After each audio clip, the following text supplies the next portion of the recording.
చూస్తే కాంగ్రెస్ ఆధిక్యతలో ఉన్న ఇంకొక స్థానం ఇల్లెందులో మొత్తం 22 స్థానాలు ఉన్నాయి, 22 వార్డులు ఉన్నాయి. అక్కడ చెప్పాలంటే 12 అనేది మ్యాజిక్ ఫిగర్ అవుతుంది. 12 స్థానాలు ఎవరు వస్తే వాళ్ళకి మున్సిపల్ చైర్మన్ పదవి వస్తుంది. కానీ అక్కడ అనూహ్యంగా కాంగ్రెస్కి 20 స్థానాలు ఉన్నాయి. ఇక అక్కడ ఏమీ డౌట్ లేదు, అసలు పార్టీ కాంగ్రెస్ గెలుస్తుందా లేదా అనే పరిస్థితి లేదు. అయినా కూడా అక్కడ ఎందుకు వాయిదా పడింది? మనకున్న అంతర్గత సమాచారాన్ని బట్టి ఇక్కడ కూడా 2 గ్రూపుల మధ్య పోటాపోటీ జరుగుతుంది. ఎవరైతే అక్కడ 2 గ్రూపులకు చెందిన నాయకులు అక్కడ ఈ చైర్మన్ పోస్టుని కోరుకుంటున్నారు. ఎవరైతే లీడ్లో ఉన్నారు, ఎవరైతే మాకు ఇది కావాలని పట్టుబడుతున్నారో వాళ్ళకి 2వ గ్రూప్ నుంచి ఒక డిమాండ్ వచ్చింది. మీకు ఈ మున్సిపల్ చైర్మన్ పదవి మీకు మేము ఇవ్వాలి అంటే మాకు ఇంత అమౌంట్ కావాలి. ఇప్పుడు మన దగ్గర ఉన్న సమాచారం బట్టి దాదాపు 1.5 కోటి నుంచి 2 కోట్లు ఇంకొక వర్గానికి కానీ మీరు డబ్బులు సర్దుబాటు చేయగలిగితే, రేపటిలోగా మీరు డబ్బు మాకు సర్దుబాటు చేయగలిగితేనే సేమ్ ఒకే పార్టీలో 2 గ్రూపుల్లో ఒక గ్రూపు ఇంకో గ్రూపుని డబ్బులు డిమాండ్ చేస్తున్నట్టుగా ఒక వార్తలు అయితే వస్తున్నాయి. ఈ రెండింటి మధ్యలో సర్దుబాటు చేసి ఇక్కడ ఈ 2 గ్రూపులు ఏంటో కూడా మీకు చెప్తాను నందు. ఇక్కడ రేస్లో ఉన్న వాళ్ళలో 2వ వార్డుకు చెందిన దొడ్డ కిరణ్ మిత్ర, అలాగే 8వ వార్డుకు చెందిన రేఖా స్వరూప, ఈ రెండు గ్రూపుల్లో ఈ 2 వర్గాల మధ్య ఒక సయోధ్య కుదిర్చే ప్రయత్నం చేస్తున్నారు. దీంట్లో మొత్తానికి 2వ వార్డుకు చెందిన దొడ్డ కిరణ్ మిత్ర 2వ గ్రూపు అడిగిన డబ్బులు ఇచ్చి అక్కడ కార్పొరేషన్ మున్సిపల్కి సంబంధించిన చైర్పర్సన్ పదవిని తీసుకోవడానికి వాళ్ళు సిద్ధంగా ఉన్నారు. ఈలోపు దానికి కావాల్సిన డబ్బుల సర్దుబాటుకు సంబంధించిన ఏర్పాట్లు జరుగుతున్నాయి. దీనికోసం వాళ్ళు ఒక టైం కావాలి కాబట్టి ఆ డబ్బులు సర్దుబాటుకి దానికోసం రేపటిదాకా ఎన్నిక వాయిదా వేయించారు. అలా వాయిదా వేయించడం కోసమే కాంగ్రెస్ సభ్యులు కొంత లేటుగా వచ్చి ఆ కోరం లేని పరిస్థితి క్రియేట్ చేసి రేపటి కోసం వాయిదా వేయించారు. నో డౌట్ ఇక్కడ కూడా ఇల్లెందులో కూడా కాంగ్రెస్ పార్టీ అబ్జల్యూట్ మెజారిటీ 22లో 20 గెలుచుకుంది కాబట్టి కాంగ్రెస్ సభ్యురాలు మున్సిపల్ చైర్పర్సన్ లేదా మున్సిపల్ చైర్మన్గా కాబోతున్నారు. కాకపోతే 2 గ్రూపుల మధ్య సయోధ్య కుదరని పరిస్థితుల్లోనే అక్కడ ఎన్నిక వాయిదా పడింది ఇల్లెందులో. ఇంకొకటి కాంగ్రెస్ పూర్తి మెజారిటీతో ఉన్న ఇంకొక మున్సిపాలిటీ సుల్తానాబాద్. ఇది పాత కరీంనగర్ జిల్లాలో, ఉమ్మడి కరీంనగర్ జిల్లాలో ఉన్న పట్టణం ఇది. ఇక్కడ కూడా మొత్తం 15 స్థానాలు ఉంటే మ్యాజిక్ ఫిగర్ 8 అవుతుంది. అక్కడ కాంగ్రెస్కి 12 స్థానాలు ఉన్నాయి, బీఆర్ఎస్కి 1, బీజేపీ 1.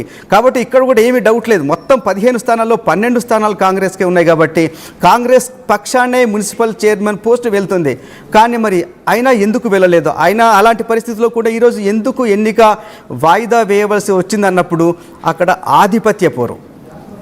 పెద్దపల్లి ఎమ్మెల్యే ఎవరైతే ఉన్నారో విజయ రమణారావు తన అభ్యర్థిగా బిరుదు రాధాకృష్ణన్ ప్రకటించారు. బిరుదు రాధాకృష్ణ అంటే ఆయన మాజీ ఎమ్మెల్యే బిరుదు రాజమల్లు కొడుకు.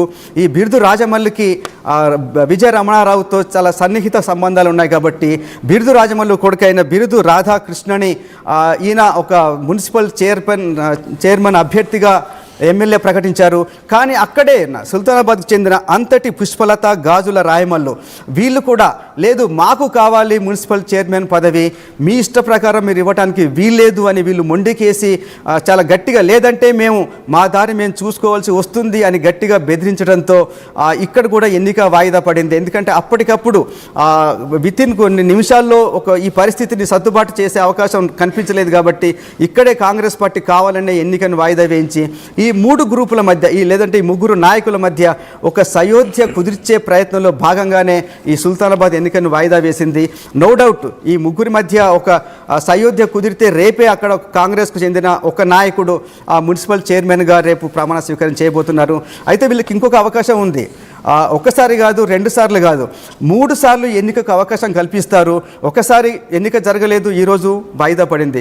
రేపు కూడా ఒక సయోధ్య కుదరని పక్షంలో 3వసారి అవకాశం వస్తుంది. కానీ అప్పుడు కూడా కుదరకపోతే నిజానికి అక్కడ ఆ ఎన్నిక రద్దు అవుతుంది. అయితే నిజానికి ఇంత అబ్జల్యూట్ మెజారిటీ ఉన్నప్పుడు ఎన్నిక రద్దు చేసుకునే పరిస్థితి తీసుకురారు. కాకపోతే ఈ మధ్య కాలంలోనే 3 గ్రూపుల మధ్య ఒక సయోధ్య కుదిర్చి కాంగ్రెస్ సంబంధించిన ఒక నాయకుడిని మున్సిపల్ చైర్మన్గా ఎన్నుకోవడం కోసం 3 గ్రూపుల మధ్య ఒక సయోధ్య కోసం టైం బై చేయడం కోసమే సుల్తానాబాద్లో ఎన్నికను వాయిదా వేసింది కాంగ్రెస్. ఇక నందు మీకు చెప్పాలి, మనం మిగతా పరిస్థితి ఏంటి? మిగతా చోట్ల నేను ఇంతకుముందే చెప్పాను మీకు 8 చోట్ల బీఆర్ఎస్ పార్టీ ఆధిక్యంలో ఉంది. నిజంగా అయితే ఇది చాలా స్పష్టమైన ఆధిక్యత కాదు. మిగతా తన సమీప ప్రత్యర్థుల కంటే మెజారిటీలో ఉన్నారు, లీడ్లో ఉన్నారు, వాళ్ళకి గెలిచే అవకాశాలు ఉన్నాయి. మరి అయినా కూడా ఇక్కడ ఎన్నిక ఎందుకు వాయిదా పడిందంటే ఈరోజు మనం మార్నింగ్ నుంచి చూస్తున్నాం వరంగల్ జిల్లాలో ఉన్న తొర్రూరులో ఈరోజు ఒక నిజంగా చెప్పాలంటే మొత్తం తెలంగాణ ఎన్నికల్లో అత్యంత ఉద్రిక్త పరిస్థితుల మధ్యలో నడిచిన ఒక ఎన్నిక వాయిదా పడింది. ఎన్నిక జరిగే ప్రయత్నం జరిగింది. అక్కడ 144 సెక్షన్ పెట్టారు, లాఠీ చార్జ్ జరిగింది. ఎర్రబెల్లి దయాకర్ రావు మాజీ ఎమ్మెల్యే, మాజీ మంత్రి ఎవరైతే ఉన్నారో తన వర్గాన్ని తీసుకొని తొర్రూరుకు వచ్చినప్పుడు కాంగ్రెస్ వాళ్ళు అడ్డుకున్నారు, పోలీసులో ఇంటర్వ్యూన్ కావాల్సి వచ్చింది.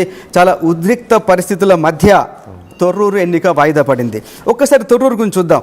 అక్కడ మొత్తం సభ్యులు 16 అయితే అక్కడ 9 మనకు 9 మ్యాజిక్ ఫిగర్ అవుతుంది. కానీ ఇక్కడ బీఆర్ఎస్కి వచ్చిన సభ్యుల సంఖ్య 9, కాంగ్రెస్కి వచ్చింది 7. అప్పుడు అలాంటప్పుడు మరి బీఆర్ఎస్కి మెజారిటీ వచ్చినట్టే కదా అనిపిస్తుంది. కానీ అక్కడ కాంగ్రెస్కు చెందిన ఎంపీ కడియం కావ్య, ఎమ్మెల్యే యశస్విని రెడ్డి వీళ్ళిద్దరి ఎక్స్ అఫీషియో ఓట్లతో కలిపి కాంగ్రెస్ కూడా 9 ఓట్లు అవుతున్నాయి. 9 = 9 అవుతున్నాయి. మరి అక్కడ పరిస్థితి ఏంటి? అలాంటి పరిస్థితుల్లో రేపు ఏం జరగాలి? ఇక్కడ ఈరోజు గొడవ జరిగింది విషయం కూడా బీఆర్ఎస్కు ఉన్న 9 మందిలో 2 గతంలో కాంగ్రెస్ నాయకులు కాంగ్రెస్ రెబల్స్గా గెలిచారు. కాబట్టి ఇప్పుడు బీఆర్ఎస్లో ఉన్న 2 కాంగ్రెస్ రెబల్స్ని కూడా కాంగ్రెస్లోకి పంపించాలి అనేది కాంగ్రెస్ డిమాండ్గా కనిపిస్తోంది. దీని విషయంలోనే మీరు బస్సులో ఉన్న ఆ బీఆర్ఎస్ టీంలో ఉన్న వాళ్ళని బయటికి పంపండి, వాళ్ళ అభిప్రాయం తెలుసుకోండి. మీరు బలవంతంగా బీఆర్ఎస్ నాయకులు వాళ్ళని మా పార్టీకి రావాల్సిన వాళ్ళని మీరు ఆపుతున్నారు అనే నినాదంతో, ఆ డిమాండ్ తోటే ఈరోజు ఎన్నికను వాయిదా వేయించింది కాంగ్రెస్. అక్కడ ఒకవేళ ఆ 2 నిజానికి ఆ ప్రయత్నాలు అయితే జరుగుతున్నాయి, వాళ్ళ కుటుంబ సభ్యుల ద్వారా ప్రయత్నాలు జరుగుతున్నాయి. ఆ బీఆర్ఎస్లో ఉన్న 2 మాజీ కాంగ్రెస్ కార్యకర్తల్ని ఇప్పుడు ఎవరైతే వార్డు సభ్యులు గెలిచారో వాళ్ళు బై ఆల్ లైక్లీహుడ్ కాంగ్రెస్లోకి వెళ్ళే అవకాశం ఉంది. కాబట్టి బహుశా రేపు తొర్రూరు ఎన్నిక జరిగితే అక్కడ 9:9 ఉంది. 2 కాంగ్రెస్ ఎవరైతే రెబల్స్ అనుకుంటున్నామో వాళ్ళు బీఆర్ఎస్లోంచి కాంగ్రెస్లోకి వెళ్తే కానీ రేపు తొర్రూరులో కాంగ్రెస్ విజయం సాధించే అవకాశం ఉంది. అక్కడ ప్రస్తుతం చూస్తే 7 వార్డులు కాంగ్రెస్ చేతిలో ఉంటే 9 వార్డులు బీఆర్ఎస్కు ఉన్నాయి. ప్రస్తుతం చూసినప్పుడు టెక్నికల్గా బహుశా ఈ 2 కాంగ్రెస్లోకి వెళ్ళే ప్రయత్నం చేస్తున్నారని వార్తలు వస్తున్నాయి. కాంగ్రెస్ వాళ్ళు కూడా క్లెయిమ్ చేస్తున్నారు వాళ్ళిద్దరూ మా మనుషులే కాబట్టి మా వైపు